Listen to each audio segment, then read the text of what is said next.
बिस्मिल्लाहिर्रहमानिर्रहीम, अस्सलाम वालेकुम एंड गुड मॉर्निंग। मैं हूं समर अब्बास, आपको अपने डिजिटल चैनल पर कहूंगा खुशामदी।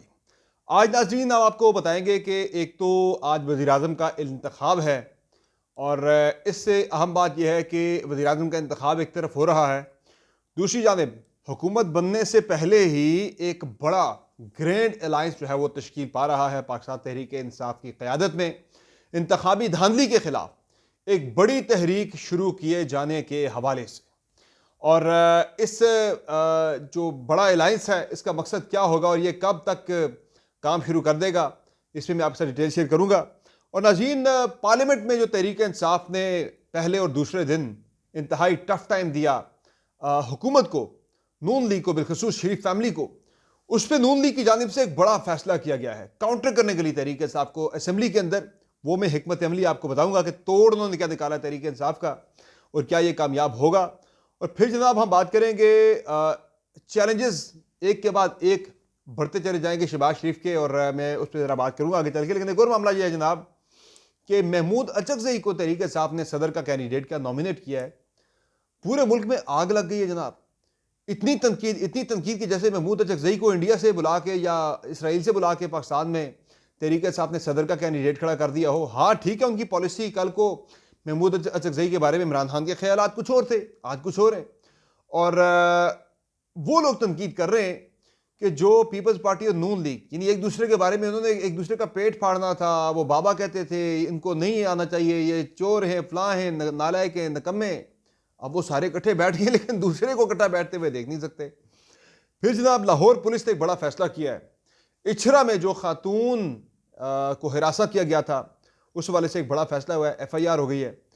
और जनाब एक और बड़ा मामला ये हुआ है कि उमर फारूक ज़हूर, जिस बंदे ने तोशा खाना की घड़ी खरीदने का दावा किया था इमरान खान वाली, उसके वाले से एक और बड़ा दावा आ गया। वो खुद इश्तिहारी निकला। जनाब आपसे रिक्वेस्ट है कि अगर आपने अब तक चैनल को सब्सक्राइब नहीं किया तो चैनल को सब्सक्राइब जरूर कीजिए, वीडियो पसंद आए तो उसको लाइक करें और बेल आइकन जरूर प्रेस करें और अपना फीडबैक कमेंट सेक्शन में जरूर दें। तो जनाब ज़रा बड़ी तहरीक की मैं बात कर लेता हूँ ज़रा कि एक बड़ी तहरीक जो है वो जन्म ले रही है, पनप रही है।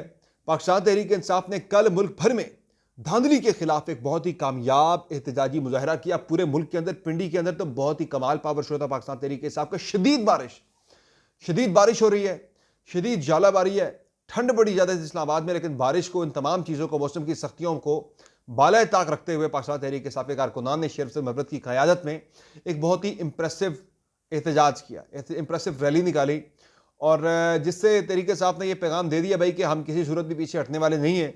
चाहे मौसम की सख्तियाँ हों या हुकूमत की सख्तियाँ हों, वो पीछे हटने वाले नहीं हैं। और इसी एहतजाज को बेसिकली ये एक टेस्टर था। ये इमरान खान ने एक टेस्ट के लिए एहतजाज करवाया था, देखने के लिए कि आया पाकिस्तानी अवाम सिर्फ वोट डालने के लिए निकले हैं या वो एहतजाज करने भी निकलते हैं अपने हक मांगने के लिए। यानी ये सिर्फ अपने हक के लिए, यानी अपने हक की आवाज़ पे वो निकले थे या अपने वोट के ऊपर पहरा देने, यानी अपने हक के लिए निकलते भी हैं दोबारा से। तो उस पर कल चूँकि लोग निकले मुल्क में, तो उस पर इमरान खान ने जो है ऑलरेडी तहरीक इंसाफ ने फैसला किया था कि देखेंगे इस प्रोटेस्ट को, ये प्रोटेस्ट कैसा होता है। तो प्रोटेस्ट हो गया कामयाब। अब एक बड़ी तहरीक जो है, एक बड़ा अलायंस बनने जा रहा है। कल कंफर्म भी किया है असद कैसर साहब ने कि एक बड़ा अलायंस बनने जा रहा है। तहरीक इंसाफ तमाम वो जमातें जो कि समझती है कि मुल्क में बदतरीन धांधली हुई है, उन तमाम जमातों को इकट्ठा करके एक बड़ा ग्रैंड अलायंस बना रही है, जिसमें जमीयत उलमा इस्लाम फे है, जिसमें अचकज़ई साहब की पार्टी है, इसमें अवामी नेशनल पार्टी है, इसमें GDA है और इसमें दीगर कौम परस्त जमातें हैं। उन सबको शामिल करके एक बड़े जो है अलायंस की तरफ पाकिस्तान तहरीक इंसाफ जारी है। जमात इस्लामी को इसमें शामिल किया जाएगा। और ये अलायंस जो है, मैं आपको ये भी बता रहा हूँ कि जिस तरह से PDM बनी थी और उसने आके बाद में बंदर बांट कर ली थी हुकूमती ओहदों में, ये अलायंस जो है इसके वाले से मैं आपको ये बता रहा हूँ कि आगे चल के ये एक इंतखाबी अलायंस की शक्ल भी इख्तियार कर सकता है। ज़ाहिर है तहरीक इंसाफ को किसी इंतखाबी अलायंस की ज़रूरत नहीं है, लेकिन ज़ाहिर है जो लोग साथ चलते हैं अगर, और इन लोगों की मदद के साथ तहरीक इंसाफ अगर PDM की हुकूमत का खात्मा करती है तो ज़ाहिर है फिर हिस्सा उन सबको देना पड़ेगा। तो उस वाले से तहरीक इंसाफ जो है वो इन सब के साथ मिलकर आगे एक इलेक्टरल अलायंस में भी ये मामला जा सकता है। अभी इस वाले से कोई फैसला नहीं हुआ, लेकिन मेरी ये फीलिंग है, मेरी ये अंडरस्टैंडिंग है, मेरा ये एनालिसिस है। मुझे लगता है कि आगे जाके ये एक इलेक्टरल अलायंस भी बन सकता है और एक बड़ी सख्त किस्म का अलायंस। नहीं, अकेली तहरीक इंसाफ को बीट करना मुश्किल था। जब ये सारे एंटी PDM फोर्सेस इकट्ठी हो जाएंगी तो फिर सोचें कि मुल्क के अंदर क्या माहौल होगा अगले इलेक्शन में। अच्छा, उससे पहले अलबत्ता यह है कि ये तो तय कर लिया गया है तहरीक इंसाफ की जानिब से कि भाई किसी भी सूरत में इस हुकूमत को अपनी मुद्दत पूरी नहीं करने देनी और पहले दिन से ही काम शुरू हो जाएगा।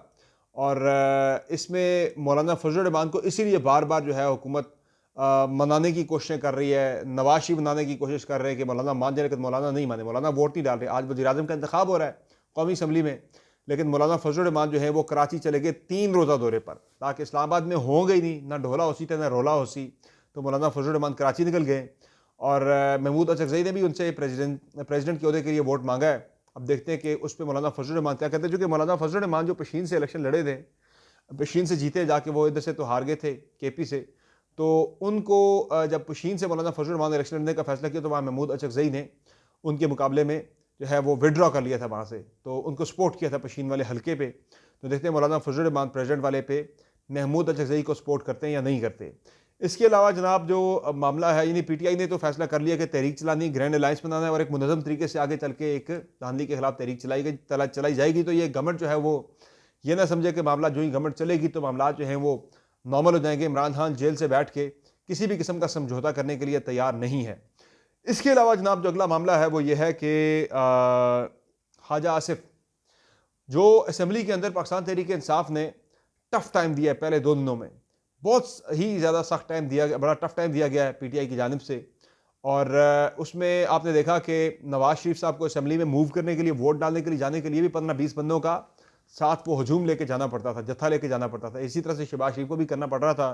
कब तक करेंगे ऐसा? असम्बली में पहुँच तो गए, लेकिन असम्बली में शायद उन्हें स्पीच भी ना करने दी जाए। तो उस पर मुझे ज़ाहिर, अब आज शहबाज शरीफ प्राइम मिनिस्टर इलेक्ट होते हैं, ज़रा हो जाएंगे, नंबर उनके पास पूरे हैं, जनरल सीटें भी हैं प्लस मखसूस नशिस्तें भी हैं। उधर पीटीआई वाले सिर्फ जो है वो जनरल नशिस्तों पे लड़ रहे हैं। तो इलेक्शन कमीशन जो है वो फैसला महफूज करके बैठा हुआ है और ना फैसला जारी कर रहा है मखसूस नशिस्तों के वाले से, और ना ही अपनी वेबसाइट के ऊपर फॉर्म 45 जारी कर रहा है, जो कि इलेक्शन कमीशन की बुनियादी आइनी जिम्मेदारी थी कि इलेक्शन एक्ट के तहत उसने form 45 with in 14 days upload करने थे। और जिस दिन फॉर्म 45 अपलोड हो गए इलेक्शन कमीशन की वेबसाइट के ऊपर, उस दिन मुल्क में जनाब को आराम बरपा हो जाना है, क्योंकि इतना बड़ा वाज़ेह फ़र्क है फॉर्म 45 और फॉर्म 47 में। और मैं समझता हूँ तहरीक इंसाफ को कुछ भी नहीं करना चाहिए, सिर्फ वो एक दरख्वास्त लेके जाएँ सुप्रीम कोर्ट ऑफ पाकिस्तान में या किसी भी अदालत के अंदर कि भाई इलेक्शन कमीशन की ये जिम्मेदारी बनती थी 14 दिन के अंदर फॉर्म 45 अपनी वेबसाइट के ऊपर जारी करने की, उन्होंने अब तक ये फॉर्म 45 जारी क्यों नहीं किया। इलेक्शन कमीशन को ऑर्डर किया जाए कि वो अपनी जिम्मेदारी पूरी करते हुए फॉर्म 45 अपलोड करें। चले, ये तो एक लंबी बहस है। अच्छा, अब जो मैं बात कर रहा था कि आज जब शहबाज शरीफ तकरीर करते हैं, उनका इलेक्शन आ चुके हो जाएगा वज़ीर आज़म का, तो उसके बाद मैं आपको बता रहा हूँ कि ये इमरान खान की तरफ से भी इंस्ट्रक्शन दी गई है पीटीआई को कि भाई चूँकि मुझे इन्होंने स्पीच नहीं करने दी थी जब मैं वज़ीर आज़म मुंतखब हुआ था, तो किसी सूरत भी शहबाज शरीफ को स्पीच ना करने दी जाए। पंजाब में जो मरीम नवाज़ को एक ओपन, एक फ्री हैंड मिला था पीटीआई की जानिब से, उस पर भी इमरान खान ने शदीद बरहमी का इजहार किया है। तो it's not going to be an easy game, कोई ईजी गोइंग माहौल नहीं होगा नून लीग के लिए कौमी असम्बली के अंदर भी और बाहर भी। तरीके से आप जिस तरह मैंने बताया आपको, एक ग्रैंड अलायंस बना रही है अपोजिशन का, जो कि धांधली के मामले से पार्लियामेंट के अंदर और पार्लियामेंट के बाहर भरपूर तहरीक चलाएगी।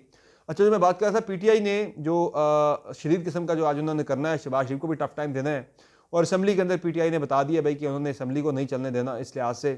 तो अब नून लीग ने भी बजाय इसके कि वो इससे हिकमत से काम लेते और किसी नर्म को बंदे को वो बनाते पार्लिमानी अमूर का लीडर, जो तहरीक इंसाफ के साथ अच्छे मामला लेके उन्हें आगे चलने की कोशिश करता, तो नून लीग ने भी ईंट का जवाब पत्थर वाला काम किया है। और ख्वाजा आसिफ साहब जो कि हार्ड कोर एक स्पीकर हैं और पीटीआई के मामले पर ज़रा वो ज़्यादा सख्त ज़ुबान उनकी होती है असम्बली के अंदर, तो ख्वाजा आसिफ को पार्लिमानी लीडर कौमी असम्बली के अंदर मुस्लिम लीग नून ने अपना मुकर्रर कर दिया है। तो नून लीग की तरफ से भी ये पैगाम दे दिया गया भाई कि हम ईंट का जवाब पत्थर से देंगे, कौमी असम्बली के अंदर तहरीक साफ करेगी तो हम भी फिर ख्वाजा आसिफ के ज़रिए जो है वो भरपूर जवाब देंगे। फिर जनाब अगला जो मामला है, अब हो ही रहा है, शहबाज शरीफ हुकूमत तो आज बना लेंगे, कल उनका हल्फ हो जाना है, लेकिन काबीना के वाले से बड़ी मुश्किलात का मामला है। एमकेएम मांग रही है, पहले एक वजारत दे रहे थे एमकेएम कह रही 2 वजारतें और उनकी गवर्नरशिप दे दें, और काफ लीग भी ज़ाहिर है उसको भी देनी पड़ेगी। आईपीपी जो है अलीम खान साहब इंटीरियर मिनिस्ट्री मांग रहे हैं, वज़ीर दाखिला बनना चाह रहे हैं। और एक और जो मामला है, जो आज़ाद, यानी कि जो आज़ाद लोग शामिल हुए हैं, एक एक एमएनए होता है अपनी अपनी सीट लेकर जो शामिल हुए हैं, वो इंडिपेंडेंट्स भी अपने लिए, हर इंडिपेंडेंट अपने लिए एक एक वजारत मांग रहा है। तो ये मामला जो है वो बड़ा टफ होता जा रहा है ये मामला। इसीलिए मैं कहता हूँ ये कंपनी चलना मुश्किल है, सबको अकोमोडेट करना, साथ लेके चलना बड़ा मुश्किल काम है। तो इसके अलावा जनाब मामला यह है कि ख़बर यह है कि लाहौर में जो ख़ातून को किया गया था हरासा, कुछ उलमा या मौलवियों की जानिब से, कुछ जुहला की जानिब से, जो अपने आप को आलिम दीन कहते हैं या मौलवी कहते हैं, और उस पर पंजाब पुलिस ने बड़ा फ़ैसला किया है कि इचरा में ख़ातून को हरासा करने के मामले पे मुकदमा दर्ज हो गया है और मुकदमा दर्ज करके इसकी एफ़ आई आर को सील कर दिया गया है। फिर जनाब मामला यह है कि पंजाब में चूँकि हुकूमत अब काम करना शुरू कर दिया है, तो मरीम नवाज़ साहिबा ने दो काम किए। एक काम उन्होंने ये किया जनाब के सफाई का, पूरे पंजाब में साफ़ सुथरे पंजाब का एक उन्होंने प्रोजेक्ट शुरू किया कि भाई पूरे पंजाब में सफाई होनी चाहिए। दूसरा काम उन्होंने ये किया जनाब के उन्होंने आटे के थैले बांटना शुरू किया रमज़ान पैकेज के नाम के ऊपर। निगहबान के नाम से ही उन्होंने ये स्कीम शुरू की है और निगहबान के साथ नीचे मियाँ नवाज शरीफ साहब की तस्वीर लगा के धड़ाधड़ उनकी जनाब वो मार्केटिंग की जा रही है पूरे पंजाब के अंदर। और साथ ये भी कहा जा रहा है जनाब कि जिन लोगों ने वोट नहीं दिया उनको भी ये रिलीफ देनी है, उनको भी ये रमज़ान पैकेज देना है।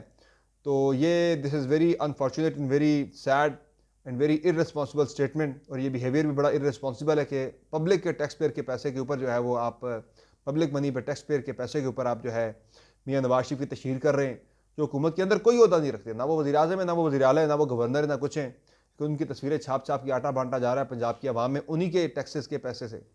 फिर जनाब मामला यह है कि एक और उन्होंने कल बड़ा फैसला किया है कि लाहौर में मरीम नवाज़ ने कल बड़ा ऐलान किया कि वो सबसे बड़ा कैंसर हॉस्पिटल बनाएंगी। सरकारी पहला सरकारी कैंसर हॉस्पिटल जो है वो लाहौर में कायम किया जाएगा। इससे पहले जो बड़ा कैंसर हॉस्पिटल है लाहौर के अंदर वो शौकत खानम कैंसर अस्पताल है और स्टेट ऑफ द आर्ट। तो इस पर PTI की तरफ से एक तनकीद आ रही है कि शायद ये इमरान खान के शौकत खानम वाले मामले में जो है वो उसके मुकाबले पे जो है वो एक अस्पताल बनाने की कोशिश हो रही है। ये सरकारी अस्पताल है, वो प्राइवेट है, कंपैरिजन तो कोई नहीं है, लेकिन PTI जो है उसको ज़रा और तरीके से ले रही है कि जनाब ये मामला जो है वो शौकत खानम ही कहीं ना कहीं खटक रहा है। यानी उसको ज़रा फ्लॉप करने के लिए तो नहीं है, शौकत खानम का तो मामला और है, लेकिन यह है कि वो उस स्टेचर पे, उस मुकाबले पे ज़रा आना चाह रही है भाई कि आपने बनाया तो मैंने भी एक शौकत खानम की तरह का कैंसर अस्पताल बना लिया। तो PTI ज़रा इसको इस एंगल से, इस पैराए में ले रही है सारे मामले को। फिर जनाब जो मामला है तोशाखाना की घड़ी वाला जो था, इमरान खान के ऊपर जो इल्ज़ाम आया, वो उमर फ़ारूक ज़हूर जिस बंदे ने दावा किया था, दुबई में बिजनेसमैन है, कि भाई मैंने ये घड़ी ली थी। बड़ा अजीब काम हुआ इस्लामाबाद के अंदर। उमर फ़ारूक ज़हूर के हवाले से ये इंकशाफ हुआ जनाब कि ये बंदा तो इश्तिहारी है और पाकिस्तान में तो ये पुलिस को मतलूब है, और ये पुलिस को मतलूब होने के बावजूद पाकिस्तान आया, ये बंदा इश्तिहारी भी था, मतलूब भी था, पाकिस्तान आया, इस्लामाबाद के थाना सेक्रेटेरिएट में आके इसने मुकदमा दर्ज करवा लिया, पर्चा दर्ज करवा लिया, और उसमें लिखा गया एप्लीकेशन के अंदर कि बंदे ने मौके पे आके पर्चा दर्ज करवाया है। उस पर जब इस्लामाबाद हाई कोर्ट में ये मामला गया तो जज ने पूछा भाई ये बंदा तो इश्तिहारी था, तो ये थाने में आ कैसे गया? पुलिस की इंक्वायरी हो गई तो IG ने जब पूछा जनाब, तो उन्होंने नीचे पूछा थाने, भैया ये हुआ क्या, ये बंदा आया थाने में इश्तिहारी था, बजाय से गिरफ्तार करने के इसकी जानिब से आपने FIR दर्ज कर लिया कैसे मुकदमे में कि जिसमें ये खुद लाहौर में इश्तिहारी है? तो ये इस पर बड़ा मामला, एक पंडोरा बॉक्स खुल गया है।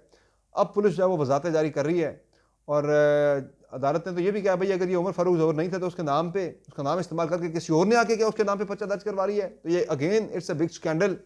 तो ये मामला जो है वो एक और रुख इख्तियार करता जा रहा है। बहरहाल देखते हैं इस पर क्या होता है। तो मैं फाइनली एक चीज़ जो है अपनी राय का इजहार करना चाह रहा हूँ कि महमूद अचकज़ई को तहरीक इंसाफ ने जब से नॉमिनेट किया है प्रेसिडेंट के लिए कैंडिडेट, आल्दो उसमें जो मेयार है महमूद अचकज़ई की जो इदारों के वाले से एक सख्त अप्रोच है, एक सख्त जो वो ज़ुबान इस्तेमाल करते हैं तहरीक इंसाफ की, जो है वो उसी को जो है ज़हन में रखते हुए तहरीक इंसाफ ने यह फ़ैसला किया है कि महमूद अचकज़ई इदारों के ख़िलाफ़ बड़ा सख्त बोलते हैं। और यही महमूद अचकज़ई जब नवाज शरीफ की हुकूमत थी उस वक़्त उनके साथ खड़े हो गए थे, जब उन्हें निकाला गया तो उस वक़्त भी उनके साथ खड़े हो गए थे और तब भी इदारों के ख़िलाफ़ बड़ी सख्त तकरीरें किया करते थे। उस वक़्त इमरान खान के ख़िलाफ़ भी तकरीर उनकी होती थी, तो उस वक़्त नवाज शरीफ के हक़ में तकरीरें किया करते थे। तो वो जिसकी इस्टेब्लिशमेंट से लड़ाई होती है ना, वो बड़ा आसान काम है भाई, खुद अगर सामने नहीं आना तो महमूद अचकज़ई को आगे कर दो। कभी नवाज शरीफ ने कर दिया, PTI की तरफ से आगे आगे। बहरहाल इस पर मेरी राय ये जनाब के महमूद अचकज़ई जो है अल्दो तहरीक इंसाफ का बहुत ही सख्त मौक़िफ़ था, इमरान खान उनकी नकलें उतारा करते थे जब वो उनके ख़िलाफ़ थे। तो अब उन्हें जब उन्होंने बनाया कैंडिडेट फॉर द प्रेसिडेंट, तो नून लीग और पीपल्स पार्टी बड़ी तनकीद कर रही है।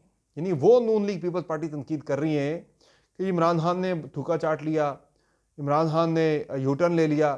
अरे भाई आप बताएं, ये इलेक्शन से पहले क्या बातें हो रही थी बिलावल भुट्टो जरदारी किस तरह की ज़ुबान इस्तेमाल कर रहे थे मियाँ नवाज शरीफ और मियाँ शहबाज शरीफ के बारे में। आप लोग बिलावल भुट्टो जरदारी के बारे में लाहौर में क्या ज़ुबान इस्तेमाल कर रहे थे, और इससे पहले भी आप एक दूसरे के खिलाफ क्या क्या आप नहीं कह चुके एक दूसरे को, किस तरह की जो है वो बदतरीन और गलत तरीन और मैं से कहूँ गलीज़ तरीन अल्फाज एक दूसरे के बारे में इस्तेमाल नहीं किए जाते रहे। शहबाज शरीफ साहब तो जरदारी साहब का पेट फाड़ने की बातें भी करते रहे। तो लाडला ये ऐसा वैसा बड़ी बातें होती रही हैं जनाब। ये इलेक्शन कैंपेन के दौरान भी आपने सुना बिलावल भुट्टो जरदारी की बड़ी सख्त जुबान थी मियाँ नवाज शरीफ के बारे में। आप तो बगलगीर हो गए, पाकिस्तान खप्पे का नारा लगाते हुए या मुल्की मुफाद में आप इकट्ठे हो गए। वो मुल्की मुफाद हो गया, आपका ज़ाती मुफाद नहीं है वहाँ पे। ये अगर यहाँ पे दो बंदे इकट्ठे हो गए जनाब तो बड़ी क्या जो है वो क़यामत टूट पड़ी है। तो एक दूसरे को बर्दाश्त करें। अगर आप इकट्ठे हो गए तो ये भी अगर इकट्ठे हो गए तो ना, अगर आप इकट्ठे होने पर कोई जुर्म नहीं हुआ, कोई क़यामत नहीं टूटी, तो इमरान खान और महमूद अचकज़ई के इकट्ठे होने पर कौन सी क़यामत टूट पड़ी है भाई। बहरहाल एक पॉलिटिकल स्ट्रैटेजी है ये जो भी है, लेकिन इससे मैंने कल अपना एक आपको एनालिसिस दिया था कि तहरीक इंसाफ ने महमूद अचकज़ई को प्रेसिडेंट का कैंडिडेट नॉमिनेट करके ये मेरे ख्याल से पैगाम दे दिया कि भाई वो फ़िलहाल किसी किस्म की कोई भी इस्टेब्लिशमेंट के साथ बातचीत नहीं करना चाह रहे, बल्कि वो टकराव की जो एक पॉलिसी है वो उस पर गामजन होना चाह रहे हैं, जो कि मुझे लगता है कि PTI को मुश्किलात से दो चार कर सकता है आने वाले दिनों में, मज़ीद मुश्किलात से। बहरहाल दैट्स ऑल फॉर टुडे। देखते हैं कि प्राइम मिनिस्टर के इलेक्शन में क्या होता है, कुछ और डेवलपमेंट्स भी हैं। इंशाल्लाह आपको अगली वीडियो में अपडेट करेंगे। इजाज़त दीजिए, अल्लाह हाफ़िज़।